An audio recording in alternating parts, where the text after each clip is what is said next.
Jaya sudah aku sampai atas. Alhamdulillah selamat. Ini puncak dia, namanya Top Danda. Tengok ni clear je kat atas ni weh. Ketinggian dia lebih kurang 3140. Cok tinggi sekali macam gunung Fuji. Aku naik hari tu tau, seram sekali. Ada rimau kat sini rupanya. Aku rehat kat sini dah 15 minit macam tu. Aku makan bekalan kuih baulu yang aku bawa ni lah. Sampai-sampai tu bagi dekat kawan-kawan yang lain juga, bagi merasa. Sebab negara diorang tak ada kan, diorang cakap sedap cok.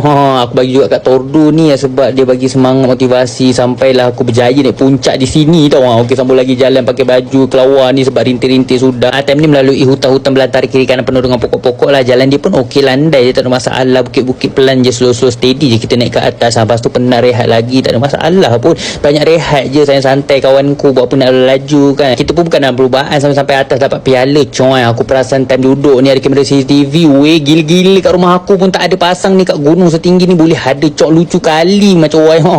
Comel nak rakam siapa. Tapi aku perasan kasut aku time ni tunggu masa nak pergi je weh. Dua-dua belah pula tu nak cabut.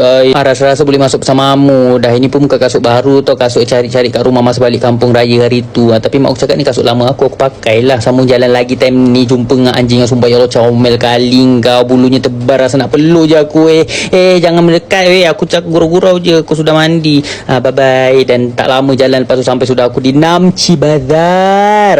Perjalanan yang memenatkan sekali. Dia berjumpa dengan kedai kasut time ni baru cerita sembang pasal kesedihan kasut aku tadi.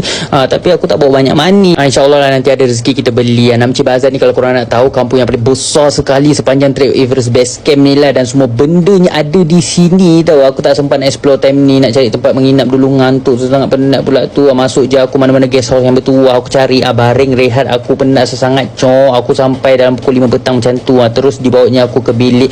Besar sekali, aku suka bilik ni, luas sangat. Baring rehat je aku kat sini. Lepas tu kita sambung lagi dekat yang seterusnya. Jangan lupa untuk bantu follow dan tekan-tekan apa-apa je ada kat sini. Okay, bye-bye.